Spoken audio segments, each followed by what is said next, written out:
Baik, itu tadi penjelasan ya berkenaan dengan bronkus. Nah, tadi di bronkus itu sudah disebutkan kalau ada perbedaan jumlah bronkus ya di area paru-paru. Paru-paru kanan itu ada 10 bronkus segmentalis dan paru-paru kiri ada 8. Nah, ini saya sediakan satu pertanyaan ya karena ini lumayan banyak bisa disampaikan untuk dua mahasiswa ya. Bronkus apa? Misalkan bronkus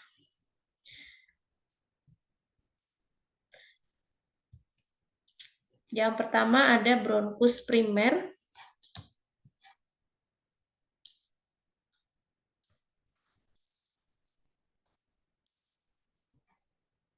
Yang kedua ada bronkus primer kiri. Tadi yang pertama primer kanan, ini primer kiri. Dijelaskan karakteristiknya apa ya masing-masing mahasiswa, ada dua mahasiswa ya. Saya persilakan atas nama Eni Maria. Hadir, Bu. Kemudian Via. Ada?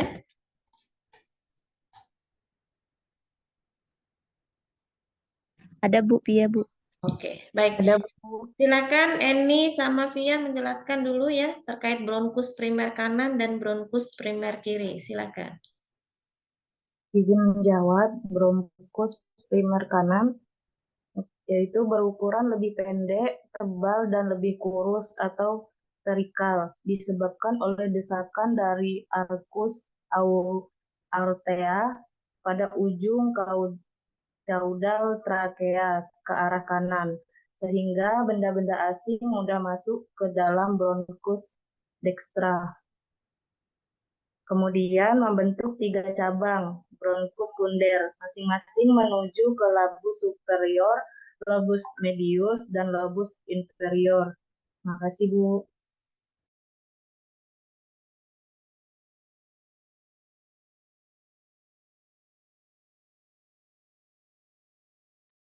Izin menjawab Ibu, bronkus primer kiri, sinistra, mempunyai diameter yang lebih kecil, tetapi bentuknya lebih panjang daripada bronkus dextra. Bronkus bercabang menuju ke lobus superior dan lobus inferior disebut letak bronkus hipertarialis. Makasih Bu. Baik, nah itu ya perbedaan bronkus primer kanan dan bronkus primer kiri ya. Karena jumlahnya pun juga berbeda. Kalau yang pertama tadi itu kan ada 10 segmentalis, sedangkan yang kiri ada 8 segmentalis. Nah ini pembagiannya ya. Kita lihat di sini kalau untuk yang paru-paru kanan itu ada 10 bronkus, sedangkan paru-paru kiri itu ada 8 bronkus ya.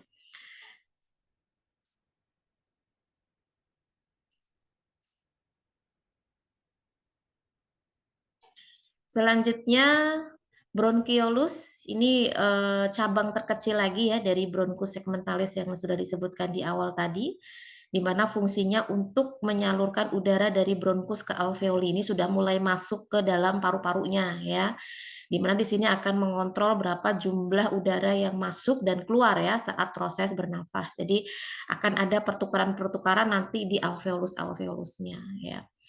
Nah, di sini banyak ditemukan otot-otot polos yang disarafi oleh sistem saraf autonom ya. Jadi dia tanpa disadari itu akan terus bekerja. Jadi meskipun dalam kondisi kita tertidur pun itu tetap terjadi proses pertukaran udara. Jadi tidak akan berhenti bernafas gitu ya, meskipun dalam kondisi tidak sadar.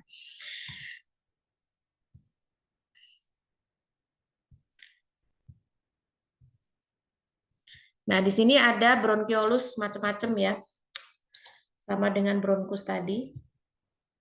Ada 3 bronkiolus di sini. Saya tuliskan dulu untuk yang pertama itu ada bronkiolus terminalis. Yang kedua ada bronkiolus respiratory.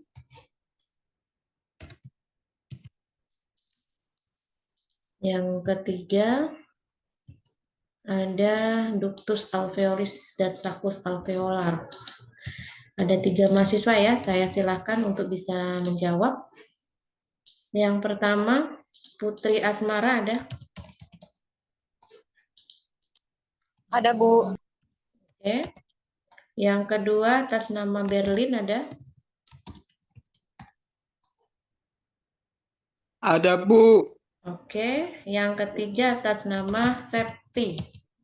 Septi A, ada? Ada, Ibu. Oke, baik. Silakan Putri Asmara, Berlin, sama Septi bergiliran ya menjawab masing-masing bronkiolus sesuai dengan jenisnya.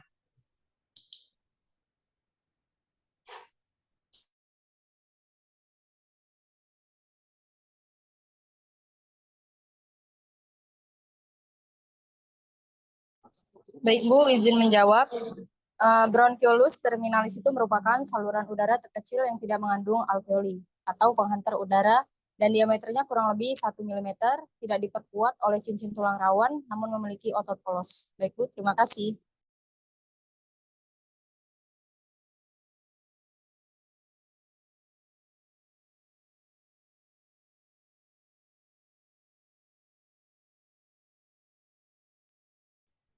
Baik, Bu, ini menjawab. Bronkiolus barato adalah cabang-cabang kecil saluran napas yang merupakan bagian dari kita respirasi. Memiliki karakter dibaca berikut.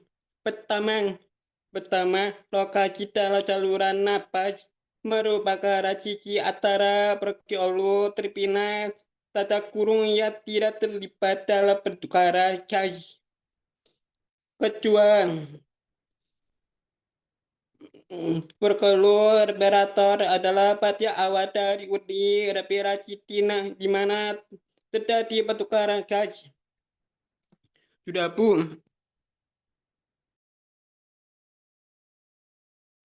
Baik, Ibu izin menjawab. Ductus alveolaris dan saccus alveolar, bronkiolus respiratori kemudian mengarah ke dalam ductus alveolar dan saccus alveolar, kemudian menjadi alveoli. Terima kasih, Ibu.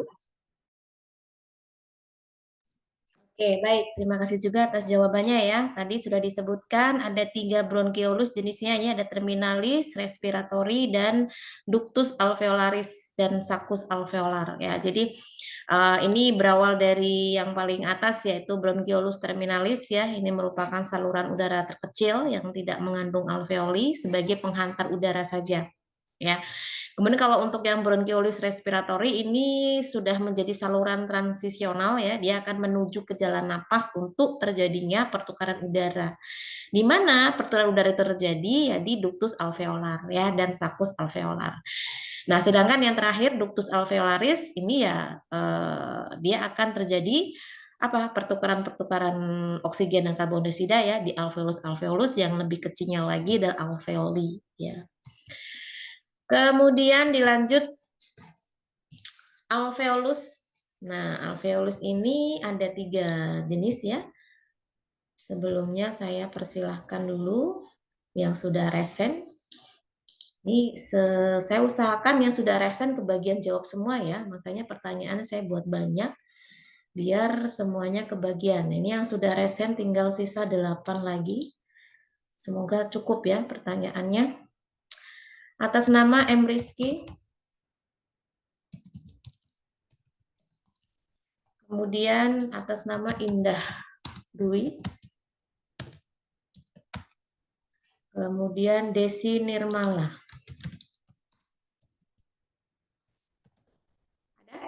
M. Rizky, Indah Dwi, dan Desi Nirmala. Ada, Bu. Ya, silakan masing-masing. Saya tuliskan dulu.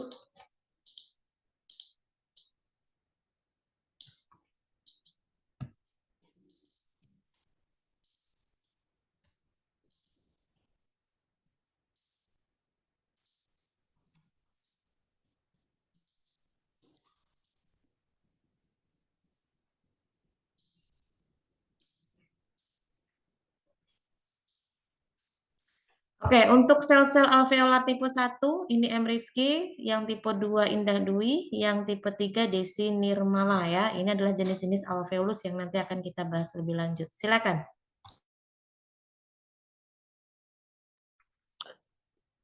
Izin menjawab, Bu.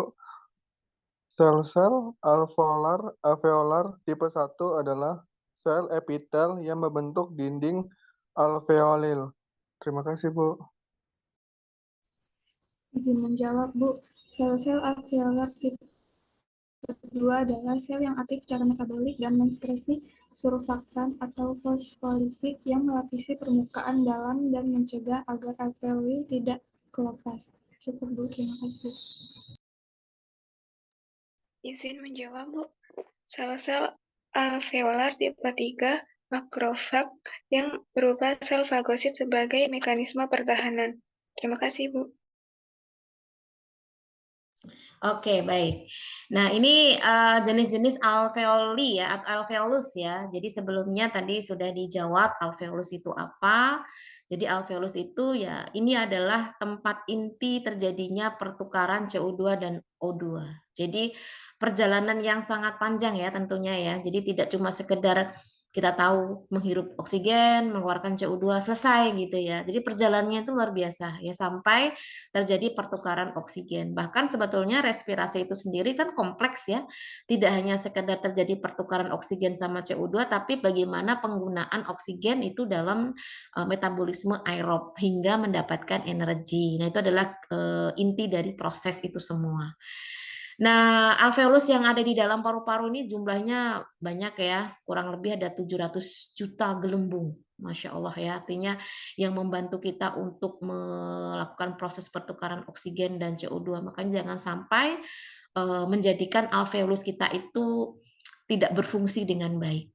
Emang ada, Bu, penyebab yang bisa menyebabkan alveolus kita tidak berfungsi? Banyak.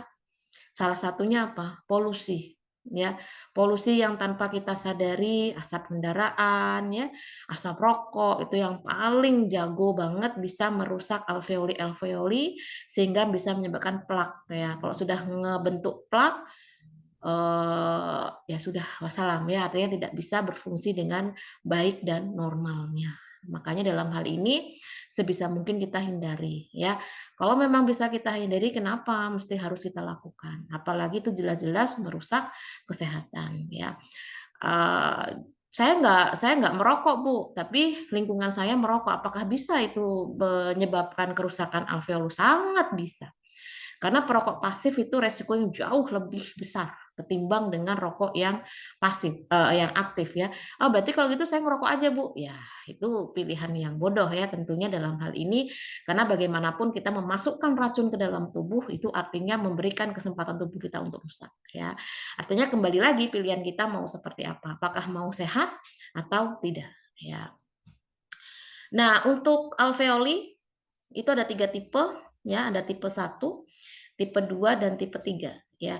Ini tergantung fungsinya. Kalau yang sel-sel alveolar tipe 1 itu adalah sel-sel alveoli yang nantinya akan membentuk dinding-dinding alveoli yang kuat ya. Sedangkan kalau untuk tipe 2 ini kaitannya dengan sel-sel yang aktif secara metabolik dan nantinya akan mensekresikan surfaktan ya, yang akan melapisi permukaan dari alveoli sehingga akan mencegah agar alveoli tidak rusak. Kemudian sel yang ketiga, nah di sini sistem imun ya, karena akan ada makrofag yang itu berupa sel fagosit ya sebagai mekanisme pertahanan. Kemudian paru-paru. Nah, ini yang menjadi organ yang harus kita jaga karena semuanya itu ada di sini ya. Dia letaknya ada di bagian rongga dada ya, di bagian depan pas di bagian jantung ya. Nah, ini sebagian besar terdiri dari alveoli yang sudah kita bahas sebelumnya tadi. Nah, paru-paru ada pembagian ya, ada paru-paru kanan sama paru-paru kiri, ini sudah dibahas tadi. Ada yang terdiri 10 segmen, ada yang 8 segmen ya. Kalau untuk paru-paru kanan itu ada pembagiannya adalah lobus superior, ini yang paling atas. Ada lobus medius ini tengah, ini pembagiannya dengan sekat-sekatnya ya. Ada lobus inferior bagian bawah. Sedangkan kalau untuk paru-paru kiri ini 2 bagian ya. Ada lobus superior, ada lobus inferior. Kemudian pleura. Apa itu pleura? Pleura ini adalah selaput yang melapisi dari paru-paru tersebut, ya, merupakan selaput mesotel, ya, yang mengandung kolagen dan jaringan elastik yang nantinya akan melapisi paru-paru. Nah, ada dua jenis pleura di sini ya, ada pleura visceralis sama pleura parietalis. Visceralis itu akan membungkus paru-paru, pleura parietalis itu akan melapisi rongga dada sebelah dalam. Jadi ada dua lapisan ya, bagian luar sama bagian dalam ya. Nah, nanti di antara pleura ini itu akan ada cairan yang nantinya akan berfungsi untuk memberikan kemudahan dalam dia bergerak ya selama bernapas. Jadi tidak bisa menyebabkan kerusakan secara fisik karena gesekan ya, karena kan paru-paru itu kan terus melakukan proses ini ya, pergerakan yang untuk pertukaran CO2 dan O2 itu tadi. Jadi jangan sampai ada gesekan yang akhirnya menyebabkan paru-parunya menjadi luka begitu.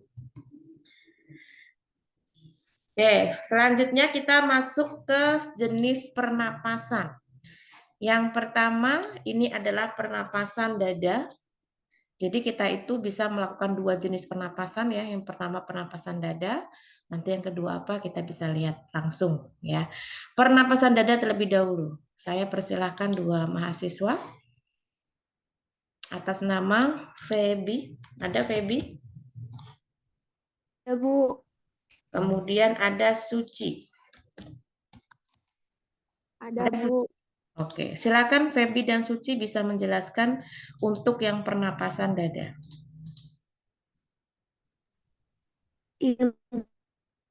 Inspirasi kontraksi atau terjadi pengangkatan tulang rusuk sehingga posisinya mendatar. Selanjutnya pengembangan paru-paru dan pengecilan tekanan udara di dalam paru-paru daripada tekanan udara di luar paru-paru. Yang terakhir masuknya udara luar ke dalam paru-paru. Untuk fase ekspirasi terjadi karena adanya relaksasi otot antar tulang rusuk. Selanjutnya penurunan tulang rusuk. Selanjutnya penyusutan paru-paru. Selanjutnya pembesaran tekanan udara dalam paru-paru daripada tekanan udara di luar paru. Yang terakhir keluarnya udara dari paru-paru. Baik, terima kasih Ibu. Baik, Ibu izin menjawab. Pernapasan dada ialah menghirup udara, menyebabkan tulang rusuk terangkat ke atas dan keluar. Volume rongga dada meningkat sehingga tekanan di dalam paru-paru menjadi lebih rendah dibandingkan tekanan udara luar. Udara masuk ke paru-paru, mengembuskan udara, external relax sehingga tulang rusuk kembali ke posisi semula. Volume rongga dada menurun, tekanan di dalam paru-paru meningkat, dan udara dikeluarkan dari paru-paru. Dalam pernapasan normal, proses ekspirasi adalah pasif, namun saat bernapas, dalam atau dengan usaha, otot eksternal internal berkontraksi untuk mempercepat pengembusan rongga dada. Baik, Ibu, terima kasih. Oke. Untuk setiap pernapasan, apapun jenisnya, itu pasti ada proses inspirasi dan proses ekspirasi. Inspirasi itu artinya proses ketika udara itu masuk. Sedangkan ekspirasi itu ketika udara itu keluar. Berarti ada proses ketika kita menghirup oksigen dan ada proses CO2 itu dikeluarkan. Nah, kalau pernapasan dada ya, ini lebih banyaknya ditekankan itu pada tulang rusuk ya, karena memang ada di bagian dada. Yang pertama kita lihat ada fase inspirasi ya. Tentunya ketika terjadi udara masuk itu harus ada kontraksi dulu antar tulang rusuk kita. Diangkat. Ada proses pengangkatan tulang rusuk sehingga posisinya dia mendatar dan akhirnya apa? Paru-paru kita mengembang. Nah, ketika mengembang itu berarti menandakan ada udara masuk. Ya, ibarat kata seperti kita meniup balon ya. Jadi balon itu kalau sampai mengembang atau menggembung itu berarti ada udara masuk di dalamnya. Nah, sama dengan paru-paru kita. Paru-paru akan mengembang ketika ada udara masuk. Nah, ini akan terjadi proses pengecilan tekanan udara di dalam paru-paru daripada tekanan udara di luar paru-paru. Sehingga apa? Udara akan berhasil masuk ke dalam paru-paru. Ini proses inspirasi atau masuknya udara di dalam paru-paru. Nah, apakah cukup dimasukkan aja? Ya enggak. Kan ketika dimasukkan pasti ada pertukaran udara ya di alveolus di paru-paru. Sehingga ketika sudah ada pertukaran udara, O2-nya diikat kemudian diganti dengan CO2, CO2-nya harus segera dikeluarkan, jangan diendap di dalam tubuh, itu racun. Ya, makanya harus dikeluarkan melalui fase ekspirasi. Nah, ini kebalikannya. Kalau di awal tadi udara masuk harus ada pengangkatan tulang rusuk, kalau ini enggak, harus rileks ya. Rileks, kemudian terjadi penurunan tulang rusuk dan akhirnya udara di dalam paru-paru menyusut, mengecil paru-parunya. Sehingga akan terjadi perbesaran tekanan ya udara di dalam paru-paru dibanding udara yang di luar. Sehingga apa? Udara akan keluar. Tapi yang dikeluarkan tentu berbeda dengan udara yang dihirup. Ya, jadi sudah berbeda jenis. Yang masuk tadi oksigen, yang keluar adalah CO2.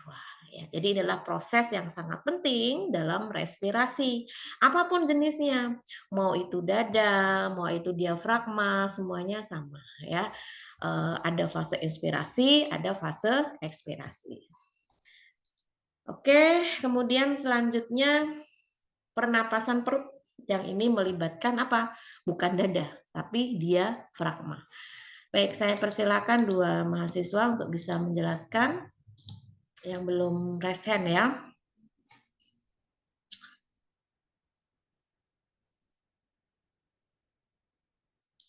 Ada Putri M, ada Amanda Salsabila. Sorry, ini bukan. Ini Anissa udah ngejawab tadi ya? Udah, Anissa, Bu. udah ya. Siapa lagi yang belum ini? Satu lagi. Desi juga sudah kan? Desi Elia. Ya, silakan. Ini ada satu lagi nih, Putri M dan siapa yang mau menjawab? Silakan Resen. Ini pertanyaan terakhir sepertinya. Nur Rahman boleh, Bu? Oke. Iya dong, Nur Rahman. Ya, silakan Putri M dan Nur Rahman bisa menjelaskan untuk pernapasan perut.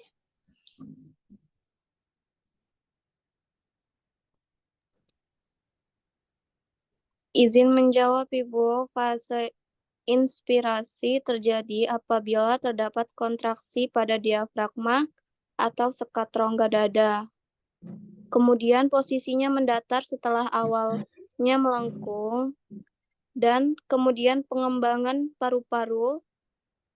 Setelah itu pengecilan tekanan udara di dalam paru-paru daripada tekanan udara di dalam paru-paru. Dan yang terakhir yaitu masuknya udara ke dalam paru-paru.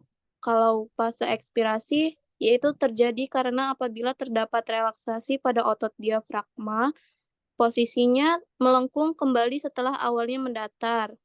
Setelah itu pengempisan paru-paru, terjadi pembesaran tekanan udara di dalam paru-paru daripada tekanan udara di luar paru-paru. Dan yang terakhir yaitu keluarnya udara dari paru-paru. Terima kasih, Bu. Baik, Ibu izin menjawab. Pernapasan perut ada dua fase. Yang pertama fase inspirasi. Terjadi apabila terdapat kontraksi pada diafragma, yaitu ada di sekat rongga dada. Posisinya mendatar setelah awalnya melengkung. Kemudian pengembangan paru-paru, lalu pengecilan tekanan udara di dalam paru-paru daripada tekanan udara di luar paru-paru. Setelah itu masuknya udara ke dalam paru-paru. Yang kedua ada fase ekspirasi. Terjadi karena apabila terdapat relaksasi pada otot diafragma, posisinya melengkung kembali setelah awalnya mendatar. Penggembisan paru-paru, pembesaran tekanan udara di dalam paru-paru daripada tekanan udara di luar paru-paru, kemudian keluarnya udara dari paru-paru. Sudah, Ibu, terima kasih. Oke, baik. Terima kasih juga ya. Sama prinsipnya dengan yang pernapasan perut tadi, bedanya ini siapa yang kontraksi gitu ya. Kalau yang dada tadi tentu tulang rusuknya, karena kan area dada. Ya, sedangkan kalau untuk yang perut, area perut itu kan ada diafragma ya. Meskipun memang tidak semua orang itu bisa menggunakan pernapasan perut ini. Ini terutama bagi mereka yang mengolah vokal gitu ya, atau latihan nafas gitu. Tapi biasanya kita normalnya secara umumnya itu menggunakan penapasan dada gitu. Nah, karena ada kontraksi di area diafragma atau sekat rongganya ini ya yang ditunjukkan pada gambar ini kan diafragma ini. Itu ketika dia posisinya mendatar setelah awalnya melengkung gitu ya, ini terjadi fase inspirasi. Sehingga apa? Terjadi pengembangan paru-paru. Jadi udaranya masuk gitu ya ke dalam paru-paru, ngembang gitu. Nah, ini berarti tekanan di dalam paru-paru itu lebih kecil daripada tekanan yang di luar, sehingga akan menyebabkan udara itu masuk. Sedangkan ketika terjadi proses ekspirasi atau keluarnya CO2, ini kebalikannya, berarti terjadi relaksasi di area otot diafragma. Jadi yang awalnya posisinya melengkung, itu kembali lagi mendatar gitu ya. Jadi akan terjadi pengempisan paru-paru. Nah, ini apa namanya? Tekanan udara di dalam paru-paru itu akan meningkat gitu ya, sedangkan di luarnya itu akan mengecil sehingga akan menyebabkan udara di dalam paru-paru itu keluar gitu ya. Jadi ini adalah proses yang memang apa namanya keterbalikan gitu ya. Jadi tidak boleh sama gitu ya. Jadi ketika saatnya keluar berarti udara itu keluar, saatnya masuk berarti udara itu masuk. Jadi tidak boleh bersamaan. Jadi harus ada ritme gitu ya, kapan udara itu masuk, kapan udara itu keluar. Ya, jadi tidak boleh terlalu cepat juga. Makanya kalau kita bernapas tersengal-sengal itu nggak bagus ya. Artinya kebutuhan oksigennya akan terhambat. Jadi dia rebutan jalan napas gitu ya. Jadi dalam hal ini memang harus bisa mengontrol pengaturan bernapas dengan baik ya. Apalagi kalau kita lagi perjalanan yang lumayan jauh gitu ya, apalagi tidak menggunakan kendaraan dan harus berlari gitu ya. Nah, ini kan rebutan udara ini ya, atau istilahnya ngos-ngosan gitu bahasanya ya. Tapi dalam hal ini kita harus segera mengatur pernapasan kita agar semuanya bisa balance antara yang masuk dan yang keluar. Oke, mungkin itu ya yang dapat saya sampaikan untuk sesi perkuliahan kita hari ini karena waktu sudah menunjukkan pukul 4 lebih ya. Kita nanti coba atur lagi untuk apa namanya kuliah selanjutnya. Seperti yang saya sampaikan tadi, sisa pertemuan kita sampai UAS itu akan saya gunakan untuk sesi praktikum. Jadi saya minta untuk si PEN itu bisa membagi kelompok, jumlah kelompoknya bisa disamakan aja dengan praktikum yang ada biar tidak terlalu banyak juga dan tidak terlalu ribet kalau mau apa ganti-ganti orang. Tapi kalau mau ganti-ganti orang juga nggak apa-apa sih. Intinya terserah kalian aja. Tapi yang jelas biar waktu untuk sesi Zoom-nya nanti itu bisa cukup ya untuk masing-masing bisa presentasi. Mungkin untuk materi praktikum itu akan saya sampaikan bersamaan dengan Zoom hari Rabu ya. Tadi saya sudah kontrak janji dengan si Pen Farmakognosi karena kemarin itu kan baru separuh ya materi yang saya sampaikan. Jadi nanti hari Rabu sesuai dengan jadwal info yang saya sampaikan itu kita akan mengadakan sesi Zoom untuk farmakognosi ya, materi yang belum tersampaikan sekaligus untuk saya paparkan terkait praktikum Anvisman ya. Jadi tidak ada lagi materi dari saya, sisanya adalah praktikum. Begitu pula dengan biokimia ya. Tidak ada lagi materi dari saya, nanti sisanya adalah praktikum untuk kalian bisa melaporkan dan mempresentasikan ya hasil praktikumnya seperti apa untuk biokimia ya. Oke, mungkin itu yang dapat saya sampaikan untuk sesi perkuliahan kita sore hari ini. Sebelum ditutup, ada pertanyaan atau ada yang mau didiskusikan? Silakan. Ibu izin bertanya, Bu. Ya. Untuk materi UAS, itu materinya dari mana ya, Bu? Nanti saya coba lihat lagi. Yang jelas setelah UTS ya. Oh ya, baik Bu. Terima kasih, Bu. Materi yang sudah di UTS kan tidak dikeluarkan lagi ya saat UAS. Pokoknya sisanya setelah materi UTS. Ibu maaf izin bertanya. Ya, silakan. Kalau UTS kemarin kita ada remedial nggak Bu atau gimana Bu? Kalau UTS tidak ada remedial, yang ada nanti susulan ya. Nanti susulan akan saya lihat dulu siapa-siapa aja yang belum ikut, itu saja yang nanti saya persilahkan untuk susulan. Nanti susulan akan saya barengkan sekaligus untuk susulan UAS ya. Biar jadwalnya bebarengan saja. Makanya sebisa mungkin sekali kalau bukan karena urusan kesehatan, ya kalau musibah nauzubillah min dzalik ya jangan sampai terjadi ya. Tapi kalau mutah memang tuh keadaannya ya kita bisa apa. Tapi kalau kaitannya administrasi kalian sudah paham ya, artinya itu bisa diselesaikan gitu loh. Ya, jadi silahkan temui bagian keuangan. Jangan sampai nanti tidak bisa ikut UAS hanya karena administrasi. Di awal saya sudah sampaikan saya tidak akan memberikan susulan bagi mereka yang belum menyelesaikan administrasi. Karena sebetulnya itu bisa diselesaikan terlebih dahulu dengan kalian minta surat keringanan ya. Jadi bukan alasan untuk tidak bisa ikut UAS ya. Jadi jangan mepet juga pada saat pelaksanaan UAS. Ini mumpung masih waktu yang diberikan ya. Tapi itu tadi meskipun ada syarat untuk atau ya ditangguhkan, tapi ya harus konsisten ya. Artinya jangan tidak, karena bagaimanapun nanti kalau ada laporan dari keuangan ada yang belum menyelesaikan berarti nilai tidak bisa dikeluarkan. Artinya kalian belum bisa mendapatkan nilai di semester ini. Resikonya apa? Berarti kalian dianggap tidak lulus kalau belum menyelesaikan administrasi sampai batas yang sudah kalian sepakati. Ya, makanya harus betul-betul dipersiapkan. Tapi paling tidak silakan kalian bisa ikut dulu ya dengan menyelesaikan. Pokoknya jangan sampai mendadak hari H. Saya kan sering ya share nama-nama yang belum bisa mengikuti. Wah, pagi-pagi gupek kan. Bu, saya masih nunggu ini, Bu. Nah, saya gimana mau ikut? Nah, kan akhirnya merepotkan sekali ya. Karena satu, mengganggu ujian berlangsung gitu ya. Yang kedua, kalian apa ya fokus gitu ya. Karena mendadak sekali dan kondisinya kalian harus menyelesaikan dulu administrasi itu. Makanya coba diprioritaskan ya, selesaikan dulu. Mau dilunaskan alhamdulillah gitu ya. Tapi kalau enggak ya silahkan dikomunikasikan apa yang dapat kalian sampaikan ke pihak keuangan. Jangan hari H baru dapat izin Bu Soimah, detik itu juga minta ujian. Ya sedangkan ujian sudah berlangsung 1 jam.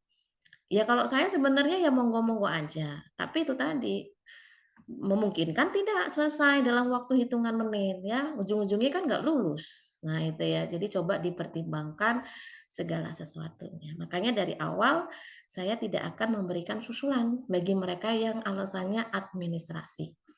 Ya, saya hanya memberikan susulan kalau yang betul-betul karena tidak bisa mengikuti. Ya, misalkan terkendala sakit ya, itu pun harus ada surat keterangan sakitnya. Kena musibah harus ada buktinya ya. Itu semua yang enggak kita inginkan. Makanya doanya tetap kondisi baik-baik saja dan kondisi yang sehat ya. Oke, ada lagi?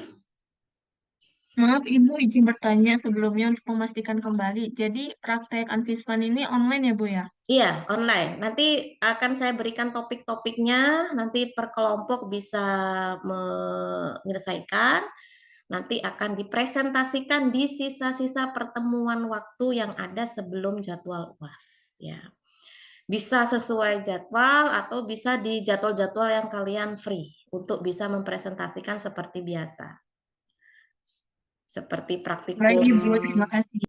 Ya, seperti praktikum farmakognosi kemarin ya, misalkan mau pakai hari Sabtu.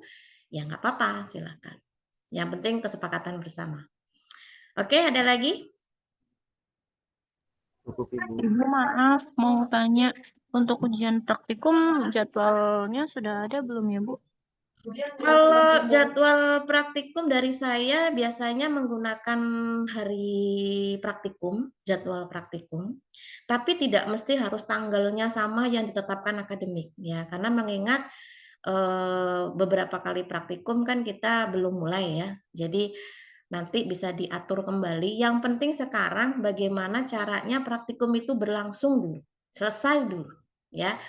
Karena kalau untuk praktikum nanti sekaligus ujiannya. Ya, sekali datang kalian sekaligus semua praktikum yang saya ampu.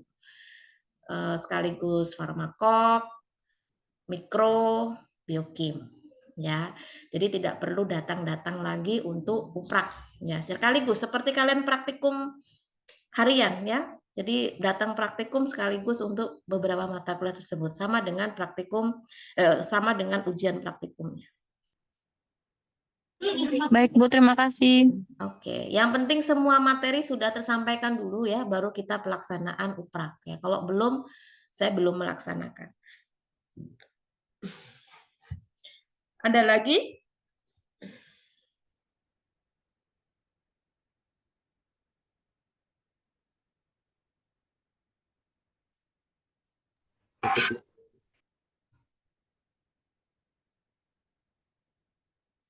Oke, kalau sudah tidak ada, mungkin kita cukupkan ya untuk pertemuan kita hari ini.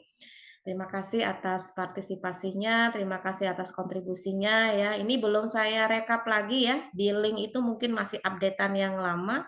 Nanti saya perbarui lagi, nanti akan ketara tuh siapa-siapa aja nama-nama yang belum pernah sama sekali memberikan kontribusi keaktifan untuk setiap mata kuliahnya.